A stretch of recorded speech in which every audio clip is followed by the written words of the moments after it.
Mythmakers isn't what I do, it's what we all do. You know, to do the Doctor's compilations, which we've been doing for Kosh and now we're doing ourselves, for me it's like a part work of my life.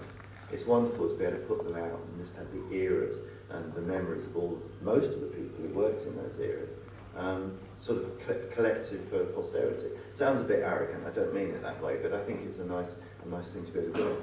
So you've done, because you did McGann, so you did the eight. We've done, yes, we've done, if you want to include McGann in the classic Doctors, we've done all 8 with Sophie's help. All 8 of the classic Doctors, and now we're doing behind the scenes. Yeah, so the ones that have already come out are mostly actors. Mostly, there's John a Nathan few. Turner. Yeah, just where it worked out to put a production person in. And also like J&T and Andy Cameron, they're big. Yeah. Yeah, J&T was Doctor Who in the yeah. 80s. There was. And Eric as well. Yeah, I think he was with it. They were. Well, they're instrumental, Yeah, you know, I mean, and you would say that with Barry and Terence, I know, but we had such a huge John Pertwee set of interviews, it was impossible to consider putting them in the original one. But it's nice with the John Pertwee behind the scenes to put those two wonderful interviews with Barry and Terence. And just to be clear, because people keep asking this online, John Pertwee era, or whoever, William Hunt, behind the scenes means that it's interviews with. It's the Mythmakers with the behind-the-scenes people. Yeah. People keep saying, is it behind the well, scenes? do you remember when we were trying to come up with the name for this second set? And that wasn't the part. I kept saying, like, I don't know, behind the scenes, in the production scene. You know, in the end, we went with behind the scenes, and perhaps anything would have been slightly misleading. So we just have to keep saying it's all the people who work behind the camera in this next set. So you've got out Pertwee's out. Volume 1. Next one's Hartner, which is out next week, with Verity Lambert on it. You know, Boris Hussein. Again, it's a marvellous set of interviews. So it's 6. 6 on each one normally. Yeah. For 10. Yeah. 12 pounds. Yeah. £10. 10 pounds. You look I'm overselling it. I'll put £2 for you. Yeah. But that's value for money, ladies and gentlemen. That's my interview. That's my interview at Hartlepool, not my real time Hartlepool. That's value for money to take it off again now. Yeah. Sophie, I have a really complicated question to ask you. Uh-oh. Could you pass me that bottle of water, please? Yes. Thank you very much. Marvellous. I'm going to bring up the word lockdown Again. Keith, do you want to start? How did the idea come about? I was afraid you were going to say, how did COVID come about? Wow. We have the balance. I think it's, I mean, I'm assuming, and a lot of you are friends on Facebook with me, because I'm desperate. And you know there was conversations going on about, oh, what are you doing? I'm doing this, and people started recording videos and were putting bits and pieces up that they were doing during lockdown. And I was watching, and I just sort of thought, God, this is wonderful what some people are doing. And that progressed to seeing a couple of photographs. I can't remember the name of the guy who did the photograph of the Cyberman with it, and that went up. And I was thinking, this is really what. And it just progressed into thinking it would be really interesting to bring all of these things together. And then it was the thought, well, 10 years ago, 15 years ago, none of us had the ability to make a video easily. I mean, if you had your VHS camcorder or whatever. But nowadays with mobile phones and everything, everybody can do something.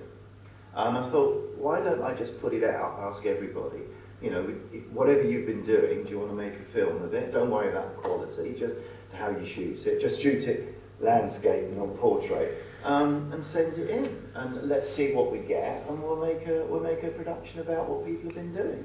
And I don't know who's seen it, but I was amazed at what came in, and some of what came in was really emotional, really moving. And the nice thing was, I got lots of messages with what was sent in saying, I'm glad you're doing this because I've really enjoyed these. Because remember, the people were doing this in the middle of the time they were stuck at home. And it was great to have something to think about, you know, just to feel, oh, I can do this. And we've got stuff from all over the world that people sent in. Then it was a question of how do I put it together. I was going to do it myself, but as you both know, things were having a difficult time in our lives. So I decided I just couldn't do it. And I asked my mate Roger Stevens to do it, and I think he did a marvellous job. 11 awards later, because he's won 11 awards for it, obviously he did. I'm very proud of it. I'm proud of everybody who contributed to it as well. Including Sophie. So, well, of course, you know, you think, who's going to present it? Who could I pick who's, you know, always been there for fans and is always approachable and charming and cheap? So well, Sophie. No, you know, it's the obvious choice for me, a no-brainer. And then, where do we shoot it? And unfortunately, not unfortunately from the point of view of what we did and who did it with, but unfortunately, the best place, I thought immediately, because I knew about what Neil was doing with his museum and everything, was to do it in the, what I would say, the ultimate fan's home. Because I know many of you have got huge collections at home, but to have a museum in your basement is pretty much the ultimate thing anyone could do, although some of the videos that we received showed you what some fans have done. So it was a question of organising it, and we had the problem, we were going to do it, of course we couldn't because the lockdown restrictions came back, but eventually we got up to Allendale and did it. Oh, it was wonderful. Oh God, it was great to see you, because we hadn't seen each other obviously, but Neil is just, Neil Cole, who, you know, runs this museum up at Aldred, just such a wonderful guy. A great family as well. Yeah. So we just had a great. Yes. What was really striking about the museum as well was that you could just walk around it in 20 seconds and go, that wasn't very, you know, because it's a tiny, tiny area. But of course, it's absolutely stuffed to the gills, and he's made it from a fan's point of view. So he knows what everybody wants to know about this piece, and so there's notes and there's video footage and there's little screens and it's beautifully presented, and so even though it's very small and pokey and you know it's really atmospheric. It's almost a curio. It is, isn't it? Yeah. That's and of course, if you do go around, he's going to be there, and he'll talk you through the whole museum. Yeah.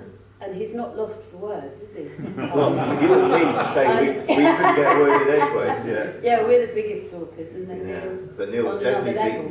yeah. No, a really, really lovely couple of days. But it was just nice to be out. I could have, I don't know how you felt, but I would have loved to have stayed another day or two and just chilled up there. Yeah. Next time, Sophie. It's a great area as well. It's a lovely village. It's gorgeous. It's my part as well. My family come from on my father's side. We come from Wigton, which is just outside Cumbria. My family go back generations. They're back to the 1600s. You know, so it was lovely to go home. Yeah. So Neil can talk about your safety. Yeah. So have you met him? No, I haven't. Lockdown is available. Oh yes. Today. It is. Downstairs. Downstairs. Is there anything else new out today? Well, we've recently. Isn't he good? We've recently. I found out that Colin Spall didn't mention his myth makers, so I thought he promised me he would. Didn't he? Yeah. No. Well, we just finished Colin Spall's Myth Makers. That's out here today. And Paul, I was hoping to get Paul's finished. I'm exhausted. You can probably tell I'm really shattered. I'm just not getting everything done that I can. I mean, working from home at the moment with your family, however much I love my wife and my son at 8 years old is somewhat demanding, and it is difficult to work, so I'm trying to keep going, catch up. Oh, poor me. But I couldn't get Paul Laver's finished for today, but it'll be done for next week. So anybody who wants to get him to sign it, the sleeves are on the desk, they can pay for it. Go and get him to sign it, and I'll send the DVD. I'll post it out free of charge next week. Paul will sign that. Yeah. Send it. And Colin's is available. Yes, it's here. Yeah. I'm on both of them. Don't let that put you off. It's nice. But he's very good. But both of them were wonderful, and those were the first ones we'd done after lockdown as well. Yeah. So it was really nice to actually get out and do them. You know, and remember we said, I think in the behind the scenes that we went to do Colin. It had been 18 months or something, and because I was so tempted to say 18 months is too long to wait, but I stopped myself. Yeah. Sorry. I'm glad you didn't do it. No, I'm glad I didn't as well. Would anybody like to ask us anything? Okay. What about you did an update with Makers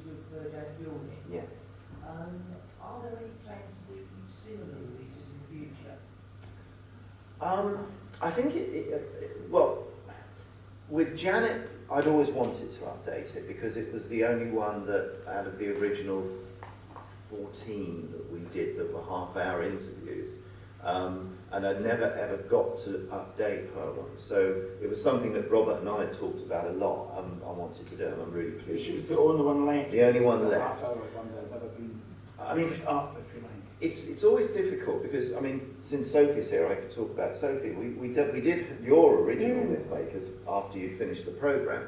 So technically, we covered the programme. But on the other hand, you've done so much since. I could interview myself. Well, now that's interesting. now you see, you shouldn't have said that, Sophie. What happened? Do you get both fees? But the other problem is once you start going back to redo them, or any of them, you're then giving up on the ones that you still haven't done. And that's the conundrum. I'm not sure. I think if somebody had something really, really important had happened in somebody's career, specifically related to the programme that was so important. Well, there was one person we did discuss doing it. I mean, actually, it was brought up on stage here the last, and it never happened. Right. Was when you were looking for, we need to fill up the McGann years. You didn't have 6. Yeah. And in the end, we did Jeffrey Sachs. Yes. Yeah? Yes. And I think you spoke to Matthew Jacobs, so that's still... Yes, Matthew, I'm hoping that perhaps when I'm in LA for a galley. You're coming, aren't you? There you go. Oh. I'm not good. Matthew, the writer. Yes. Yeah. But my suggestion was... Sorry, Matthew lives in LA. So. Now that's easy. It's not just going to go to... No, not yet. Come to LA, Matthew. I'm in India. Come With to my massive budget for Mythmakers. Yeah, right. The suggestion I had was that one person who might be worth updating was Sylvester, because his Mythmakers was done before the TV movie. Yeah. So it doesn't cover... You couldn't update his Mythmakers. No, you'd have to just... No, you have to do another Mythmakers. Which I have no objection to. It'd be lovely. As I say, the problem is there's not enough hours in the day for me to do what I've got to do now. You know, just generally with work. And I'm of an age, to be honest. I should be thinking more about winding down rather than doing more. But, you know, I'll probably drop dead with a camera in my hand. I don't need to do anything else. I hope that's on one of your interviews and not one of mine. You can deal with that. No, Ian can deal with that. Yeah, that's a good idea. Yeah, we'll get Ian now. Okay. The young one. Brixie. The next panel's arrived, so I'm going to take one last question. Did I see Roddy's hand? Hello, Sophie. Hi, Roddy. Have you noticed any difference in the way we finish works? You know, when you do lockdown and comic, you don't go. Now that you're going out to the monthly range, and now you're doing some question adventures, are you and Sylvester back in the studio now? We haven't been back, no. I did Torchwood with Paul Clayton in studio. That was great. Because I'd never met Paul before, and there's something about when you're recording in a room together. The banter was fantastic, both on the script and off. So that was really good to be able to do that. Whereas recording in my airing cupboard, it's a different kettle of fish, because you can't. But with the people I know, it's kind of all right, because you kind of, you can imagine them being there. The strangest one for me has been being in my airing cupboard with John Colshaw doing Nick Briggs in my ears, because that was, I mean, he's just got, not Nick Briggs, I'm talking about Nick Courtney. He's just got Nick Courtney to a T. His voice is just so brilliant. It was quite emotional at first, because it was like Nick was there, because of course I couldn't see John, couldn't see anyone else. I was just there in my airing cupboard with my imagination and my script. And you get the fish. And my kettle of fish. And yeah, that was amazing to have that experience. It was quite weird, really. But yes, I hope that we will be back in the studio before long, doing some more. I'm looking forward to hearing John Colshire do Nick Briggs' voice. I'm waiting on that one. And then, of course, I did the one with David Tennant's as well, from my airing cupboard. He was in his attic, I think. I was in my airing cupboard. Shame we never tried doing a Mythmakers remotely. There's a thought. Yeah. Fun. Yeah. You don't need to go to LA, just do it. Yeah. Stay tuned. Keith, this is going to sound like a joke, but it's not. Please go and visit the lovely real-time store and buy DVDs, because then Keith will be able to give me a lift home. Oh yes, This is clear. Get some space in the car. If he doesn't sell it, No, seriously, he there's said, no can you room give for me me in the car. Can you give me a lift up? Because we live near, very close to each other. I said, well, I would if I can get it and you in the car, which sounds like I'm being rude, but I wasn't. And the front seat was filled with cases, and so if you buy enough, there'll be enough space for Robert. Oh, well, similarly, come and buy my book, because my case is blimmin' heavy. Can anyone spell it up prostituting? Thank you very much for letting us try and sell you things, and for listening to Keith Barnfather and Sophie Aldred.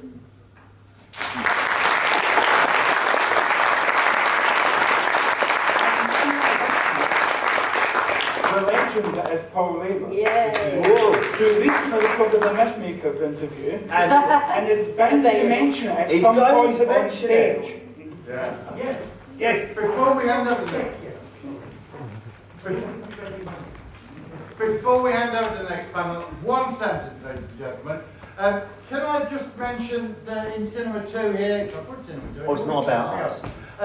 The friends from Phantom Films are in there who have been great supporters of this convention. It's just a little bit quiet in there. Katie Manning's been standing in there all morning and will be again this afternoon. Please go and see Katie. Please go and buy something from Real Time. Real Time? Not Real Time, that's you. Phantom, but buy from Real Time as well. But buy from Phantom in Cinema 2. If you buy the rather stunning reissue of the Barry Letts autobiography, you may find an interview with the late Barry Letts in there, written up by me. And so I'll happily deface that for you if you want to find me, if you're so inclined. Go on there. Just buy some, please. Thank you. Once again, Keith Barnfather.